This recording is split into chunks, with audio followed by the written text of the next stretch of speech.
আমাদের স্টুডেন্টসরা ইসলামপুরবাসীরা আপনারা সবাই জানেন গভর্নমেন্টের একটা প্রোগ্রাম রয়েছে সেফ ড্রাইভ সেফ লাইফ। এটা আমরা লাস্ট 8 বছর ধরে চলছে আমাদের মাননীয় মুখ্যমন্ত্রী ম্যাডামের নির্দেশে 2016-এ এটা আমরা স্টার্ট করেছি, আমাদের গভর্নমেন্ট স্টার্ট করেছে। লাস্ট 8 ইয়ার্স আমাদের অনেক অ্যাচিভমেন্ট হয়েছে, অ্যাক্সিডেন্ট দিকে হয়, ইনফ্রাস্ট্রাকচার দিকে, সব দিকে we have achieved a lot, কিন্তু স্টিল আমাদেরকে অনেকটা অ্যাচিভ করতে হয়। আমি একটা কথা অনেক বাচ্চারা আছে ওদের সামনে একটা জিজ্ঞেস করতে চাইছি, আপনারা জানেন কি আমাদের ইন্ডিয়াতে what is the leading cause of death?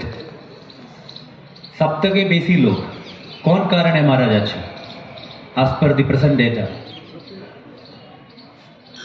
ঠিক আছে, second leading cause of death, second leading cause of death ওটা তো রোড ট্রাফিক অ্যাক্সিডেন্টই আছে। আমরা ভাবছেন ক্যান্সারের লোক বেশি মারা যাচ্ছে, আমরা ভাবছেন অন্যান্য রোগের লোক বেশি মারা যাচ্ছে।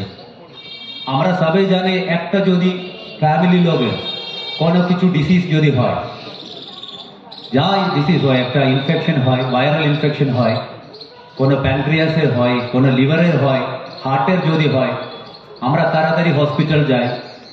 এত আমরা সিরিয়াস হয়ে যাচ্ছে, না এটা তো আমাকে বাঁচাতে হয়, কিন্তু আমাদের কত লোক রাস্তাতে মারা যাচ্ছে ডেইলি। এখন এই প্রোগ্রাম শুরু হচ্ছে মোটামুটি 2:30 সময়, 2:30, এটা আধা ঘন্টার মধ্যে কতজন মারা গেছে অলরেডি পুরা ইন্ডিয়াতে।